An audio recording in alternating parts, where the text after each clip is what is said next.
Avez-vous déjà eu la sensation d'être prisonnier de votre propre esprit? Des pensées qui semblent sans fin, des inquiétudes qui se multiplient, et cette fatigue mentale qui ne fait que grandir.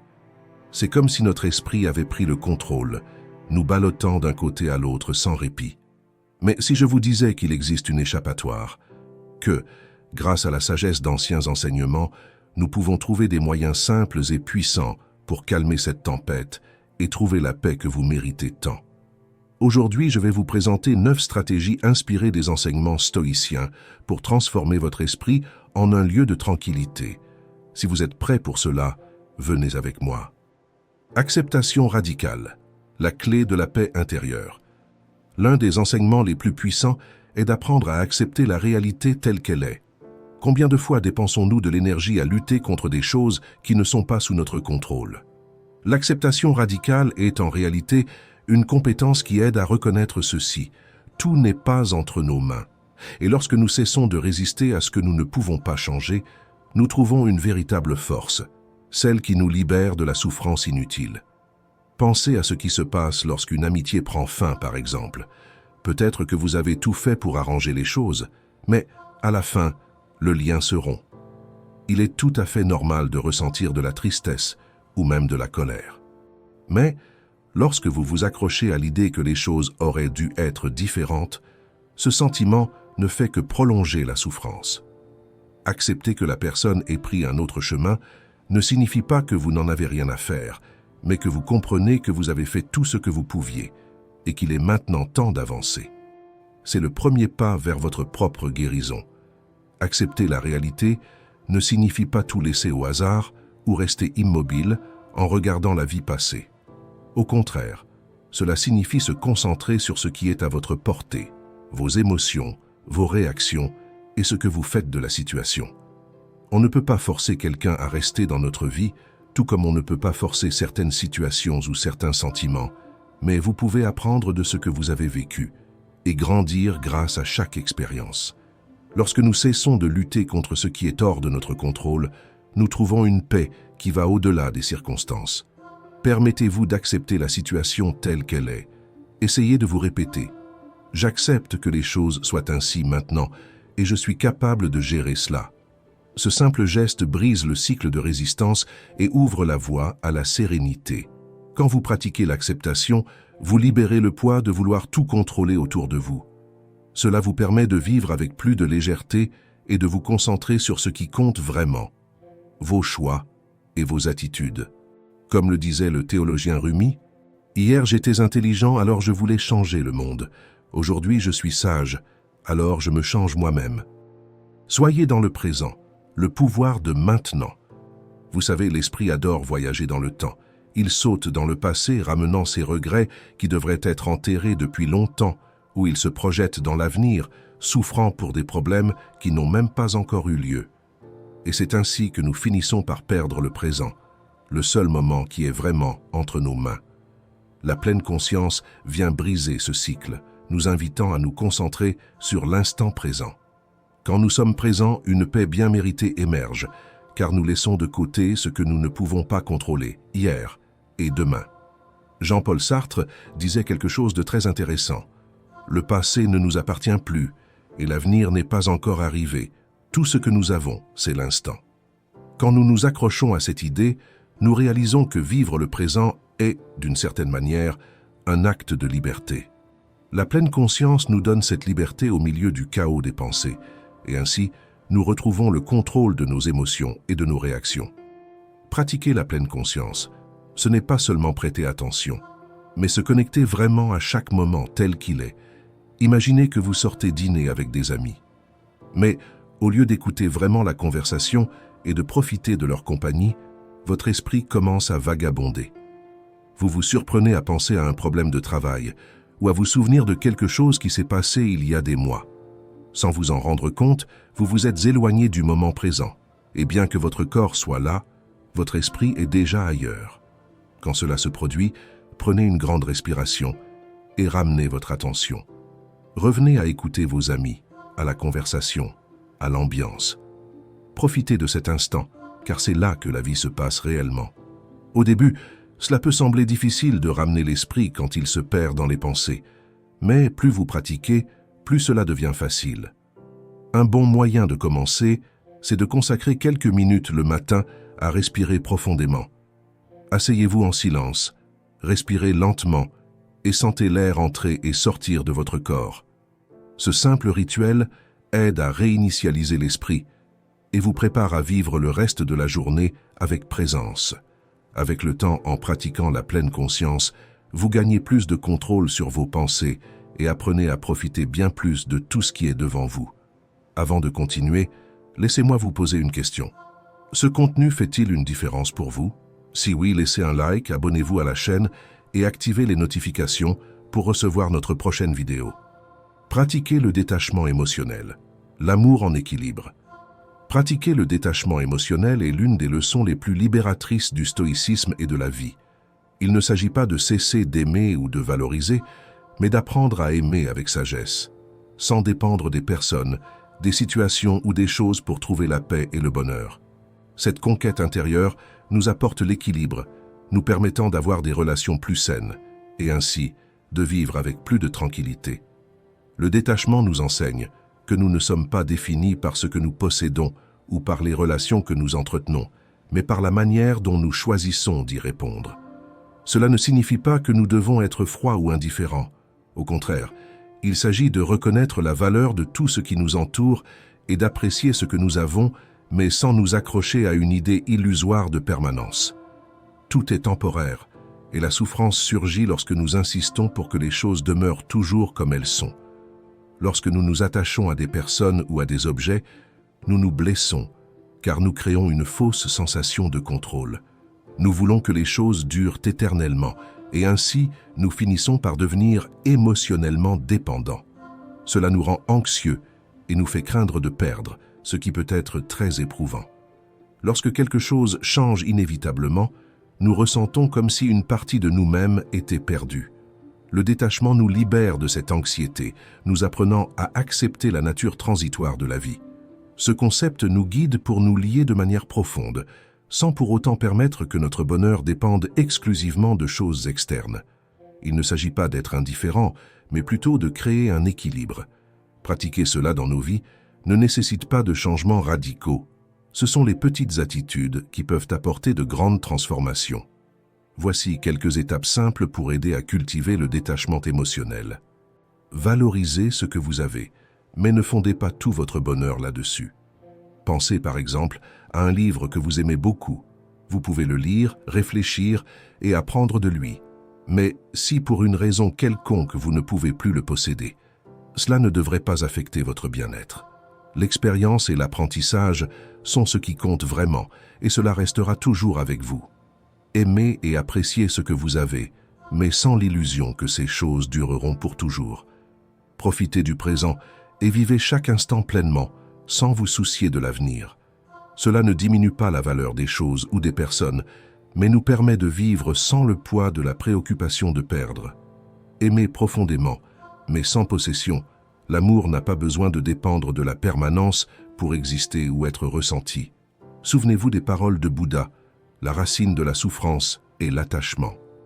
Réfléchissez à votre journée, le pouvoir de l'auto-évaluation. La réflexion quotidienne, c'est l'un des outils les plus puissants pour la croissance personnelle. Ce n'est pas seulement une façon de regarder en arrière, mais un moyen de se transformer.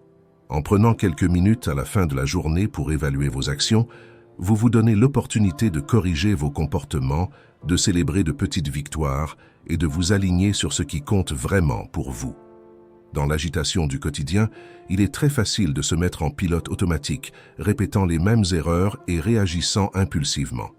Sans cette pause pour réfléchir, la vie passe, et vous finissez par agir sans comprendre l'impact réel de vos attitudes. L'auto-évaluation quotidienne, c'est ce moment où vous pouvez prendre une grande respiration et observer votre comportement de manière authentique. Elle aide à voir des schémas, à identifier ce qui provoque du stress ou de l'insatisfaction, et à prendre conscience de comment vous pourriez agir différemment. Pour tirer le meilleur de ce moment, voici quelques questions qui peuvent vous apporter de la clarté sur votre journée. Première question. Qu'ai-je bien fait aujourd'hui? Valorisez vos réussites et vos petites victoires. Nous avons tendance à sous-estimer ces moments, mais ils sont essentiels pour construire une mentalité plus positive et confiante. Deuxième question. Qu'aurais-je pu mieux faire? Envisager les défis et erreurs comme des occasions d'apprentissage. Se demander ce qui peut être amélioré offre une vision plus constructive, évitant ainsi le cycle sans fin de l'autocritique. Troisième question. Comment puis-je m'améliorer demain? Avoir un objectif clair pour le jour suivant augmente la motivation et aide à se concentrer sur ce qui compte vraiment. En répondant à ces questions, vous commencez déjà à planter la graine d'un nouveau départ. Imaginez que vous avez passé la journée à affronter plusieurs situations difficiles et, dans certaines d'entre elles, vous avez perdu patience. Lorsque vous vous asseyez pour réfléchir le soir, vous vous souvenez de ces moments et pensez à la manière dont vous auriez pu réagir plus calmement. À partir de là, vous décidez que le lendemain, vous ferez une pause avant de répondre aux situations qui provoquent de l'irritation et mettent votre patience à l'épreuve. Ce petit engagement envers vous-même aide à construire, avec le temps, des réactions plus équilibrées. Pratiquer l'auto-évaluation quotidiennement non seulement améliore la façon dont vous agissez et réagissez, mais aide également à calmer l'esprit. Quand nous réfléchissons à notre journée, c'est comme si nous libérions ce qui nous dérange en clôturant le cycle.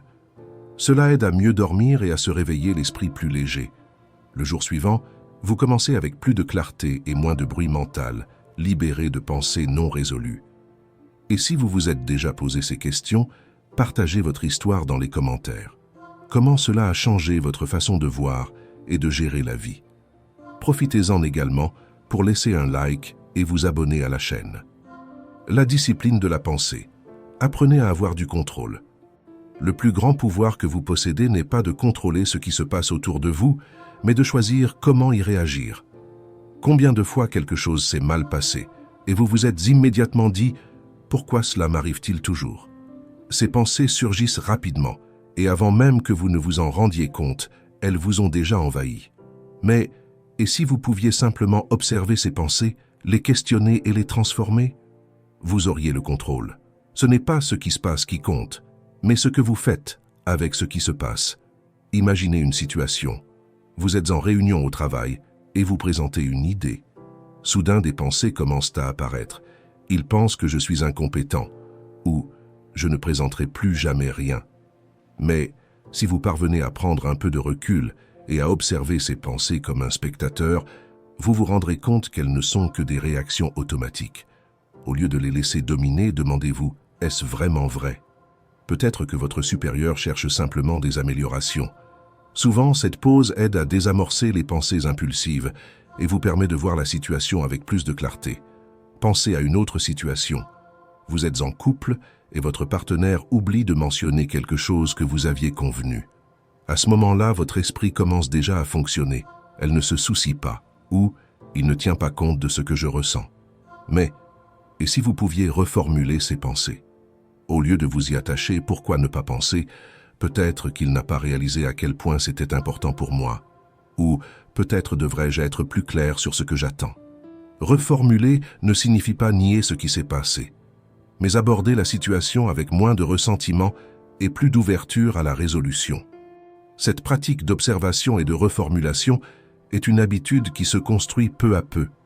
Vous pouvez commencer par rediriger votre énergie de manière plus productive et ce petit ajustement atténue la tension, ce qui vous aide à gérer la situation plus sereinement. La qualité de vos pensées détermine la qualité de votre vie. Pour construire un esprit calme et résilient, pratiquez la discipline mentale quotidiennement. Et, une façon efficace de consolider cette pratique est de noter ces moments de la journée où vous vous êtes senti frustré. Écrivez votre première pensée, puis reformulez-la avec une nouvelle interprétation. Disons que vous avez pensé « personne n'apprécie ce que je fais ». Reformulez-la en quelque chose comme « peut-être que je dois mieux communiquer ce que je fais ». Avec le temps, vous vous habituerez à voir les situations de manière plus équilibrée. Mais, attention, contrôler vos pensées ne signifie pas les étouffer. C'est leur donner une direction. Chaque fois que vous transformez une pensée négative en une opportunité, vous renforcez votre paix et construisez de meilleures relations. Bien que de nombreuses choses échappent à notre contrôle, la manière dont nous réagissons est entre nos mains. Cette discipline mentale nous apprend à vivre avec plus de légèreté et à aborder les personnes autour de nous avec plus de compréhension et de sérénité. Temps de qualité. 5 minutes de silence. C'est amusant comme la vie est si précipitée, n'est-ce pas? On vit au milieu du bruit, des notifications et de ce besoin constant de faire quelque chose. Et c'est pour cela que je veux te proposer une invitation simple mais puissante. Prends 5 minutes de ta journée pour un silence total. Oui, 5 minutes.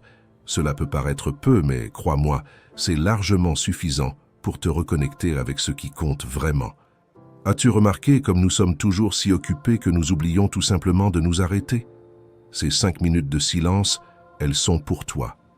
C'est un cadeau que tu te fais, une pause pour mettre de côté les préoccupations, les engagements et tout le reste. Pendant ce temps, tu n'as pas besoin de penser à quelque chose de précis, tu n'as pas besoin de planifier la prochaine étape.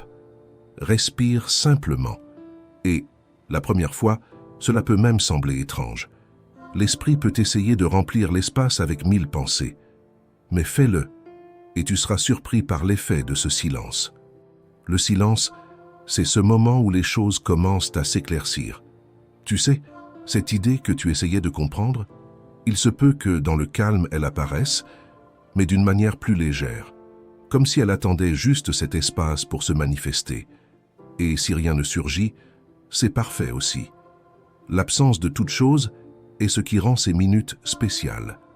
C'est le moment où tu laisses la vie couler sans avoir à intervenir, où tu t'accordes le droit de simplement exister. La pratique quotidienne de ces 5 minutes est une chance de respiration au milieu du chaos. Au lieu de toujours chercher des réponses ou des solutions, tu t'autorises à t'arrêter. La vie continue dehors, mais dans ces moments, tu crées un monde qui t'appartient, un espace où tu n'as besoin d'être rien d'autre que toi-même. Cet espace de tranquillité peut même t'aider à percevoir des choses qui te passaient auparavant sous le nez. Et quel est le résultat de tout cela? La qualité de ton temps change. 5 minutes de silence par jour peuvent devenir ton moment préféré, celui où tu recharges tes énergies et où tu fais un reset. Après ces 5 minutes, tu retournes à ce que tu faisais, mais avec une vision renouvelée. Ton esprit est plus léger, et cela se reflète dans tout ce que tu entreprends. Ta productivité s'améliore, ta patience augmente, et, soudainement, tu te rends compte que tu es plus en paix. Réserve 5 minutes de ta journée, que ce soit le matin avant de dormir ou même pendant une pause au travail. Mets ton téléphone de côté, ferme les yeux si tu le souhaites, et reste simplement là, avec toi-même. Sans précipitation, sans culpabilité. Juste 5 minutes. Ce temps est court, mais l'impact est durable. Et petit à petit, tu commences à comprendre la valeur du silence. Connais-tu quelqu'un qui cherche aussi à développer son self-control et à avoir plus de clarté mentale? Envoie-lui cette vidéo et avançons ensemble. La gratitude, le meilleur remède contre l'insatisfaction. La gratitude est une pratique simple, mais qui transforme tout autour de nous. Combien de fois nous surprenons-nous à nous plaindre de la routine, des choses qui n'ont pas tourné comme prévu, et même des personnes autour de nous? La vérité, c'est que cette attitude crée un cycle d'insatisfaction. Lorsque nous nous concentrons sur ce qui manque, nous cessons de voir ce que nous possédons déjà. C'est comme si nous utilisions une lentille qui ne nous permettait de voir que les absences. Mais la gratitude, c'est une autre lentille. Avec elle, nous voyons ce qui est déjà présent, ce qui nous nourrit et ce qui, même petit, nous apporte de la joie. Quand vous remerciez, vous vous rendez compte qu'il y a bien plus à valoriser que vous ne l'imaginiez. Tout dans votre vie, aussi simple soit-il, prend un éclat particulier, et cela peut changer votre journée. La gratitude éveille un sentiment de complétude et rend plus léger ce qui semblait auparavant lourd. À aucun moment, la vie ne cessera de nous présenter des défis, mais remercier nous aide à les affronter avec une autre perspective. Cultiver la gratitude est aussi un choix quotidien. Se réveiller et remercier pour les choses simples, pour la santé, pour avoir un toit, pour avoir des personnes à vos côtés, nous prépare au haut et au bas. Ce n'est pas une attitude de faire semblant que tout va bien, mais de reconnaître ce qu'il y a de bon, même au milieu des difficultés et des problèmes. La gratitude transforme ce que nous avons déjà en plus que suffisant et, en même temps, ouvre l'espace pour que les bonnes choses continuent d'arriver. Laissez le passé passer. Vous savez, cette histoire que l'on porte pendant des années, et puis, soudainement, on se rend compte qu'elle ne nous sert plus. Tout le monde en a une. Parfois, C'est une vieille dispute, une erreur, ou une décision mal pensée qui reste là, occupant une place immense dans notre esprit. Vous pouvez être dans la file du supermarché, en train de conduire, ou même sous la douche, et cette pensée arrive de nulle part, et voilà, votre humeur s'assombrit. La vérité, c'est que le passé n'a de pouvoir sur nous que parce que nous lui donnons cette permission. Ces pensées qui apparaissent de nulle part, voulant revivre une scène désagréable ou une conversation douloureuse, sont comme des intrus dans notre esprit, et cela ne se passe pas du jour au lendemain. Vous commencez à penser tellement à ces situations que, sans même vous en rendre compte, vous construisez un monde parallèle où cette erreur devient le centre de tout. Cela finit par gouverner chaque choix que vous faites, chaque pas que vous franchissez. Si vous continuez à nourrir ce souvenir, c'est comme si vous ajoutiez du bois à un feu qui aurait dû s'éteindre depuis longtemps. Et la moindre chose dans le présent finit par sembler pire qu'elle ne l'est vraiment. Laissez-moi vous raconter une histoire. Un ami à moi a passé des années à ressasser un moment où il a été injustement licencié. Il ne parvenait pas à surmonter cela, et cela affectait la façon dont il percevait chaque nouvel emploi, chaque nouvelle opportunité. Tout était vu comme un piège, une chance d'être trompé à nouveau. Un jour, il a décidé de s'arrêter et de réfléchir. Qu'est-ce qui le retenait réellement? En réalité, c'était lui qui retenait le passé. Et quand il a enfin décidé de lâcher prise, il s'est rendu compte que ce n'était pas la fin du monde. Il devait simplement accepter que c'était déjà arrivé, que l'erreur était derrière lui, et que ce qui comptait vraiment, c'était ce qu'il était en train de construire maintenant. Peut-être avez-vous aussi vos propres histoires enfouies, vos propres regrets, des choses que vous aimeriez changer. Mais une chose est sûre, peu importe combien vous y pensez, le passé ne change pas. Et s'il ne change pas, quel est le sens de revivre ce qui est déjà passé? À chaque fois que vous insistez pour ressasser ce qui n'est plus, vous occupez l'espace de ce qui peut encore être. Vous vous empêchez d'investir dans le présent, de construire une réalité qui fait sens. Alors, pourquoi ne pas commencer à regarder devant vous? Cela peut être difficile au début, mais avec le temps, vous réaliserez que le poids diminue. Laisser le passé passer est un choix quotidien. À chaque pensée intrusive qui surgit, rappelez-vous que vous êtes aux commandes. C'est comme faire un pas hors de l'ombre et sentir à nouveau le soleil. Restaurez votre enthousiasme. Vous connaissez cette sensation que la vie a perdu de son éclat, comme si l'enthousiasme s'était éteint? C'est comme si, avec le temps, les problèmes et les préoccupations s'accumulaient et occupaient chaque recoin de notre esprit. Et ainsi tout semble si automatique, si dépourvu de couleur. Mais la bonne nouvelle, c'est que l'enthousiasme n'a pas disparu. Il est simplement endormi, attendant une chance de refaire surface. Souvent, cet élan se trouve dans les petites choses, dans ces moments simples qui passent inaperçus. Et vous pouvez faire revenir cette énergie et rendre la vie plus légère. D'abord, redécouvrez le plaisir des petites choses. Nous sommes tellement absorbés par les grandes préoccupations que nous oublions comment ces moments simples peuvent apporter joie et paix. Commencez par vous déconnecter, pour savourer un café sans hâte, écouter une musique que vous aimez, ou même partager une conversation en face à face. Ces instants sont puissants, de petits gestes qui, peu à peu, aident à libérer l'esprit des soucis et laissent place à quelque chose de positif. Je vais vous raconter une autre histoire, celle d'une amie à moi qui était toujours pleine d'entrain, mais soudain il semblait que la lueur dans ses yeux s'était éteinte. Alors un jour, elle a décidé de faire quelque chose de très simple. Elle a commencé à marcher tous les matins, mais pas seulement pour l'exercice. Elle remarquait l'air frais, le soleil, les gens autour, et c'était incroyable de voir comment cela changeait sa manière de percevoir les choses. Rien qu'en étant présente et en observant ce qui se passait autour d'elle, elle a retrouvé cet enthousiasme qu'elle pensait avoir perdu. Retrouver l'enthousiasme, c'est aussi apaiser l'esprit. Quand vous vous permettez de vivre dans le présent, vous faites de la place pour que ce sentiment de joie authentique renaisse. Quand nous ne sommes plus enchaînés par le poids des soucis et des problèmes, nous voyons la vie telle qu'elle est, et non pas seulement comme un fardeau à porter. C'est être là, à observer le monde avec curiosité et à laisser les choses simples nous surprendre. Apaiser l'esprit, c'est souvent redécouvrir que la vie est belle, même lors des jours les plus ordinaires, et que cet enthousiasme est là, attendant simplement que vous fassiez le premier pas. Commentez gratitude si vous êtes arrivé jusqu'ici. Et merci d'avoir regardé.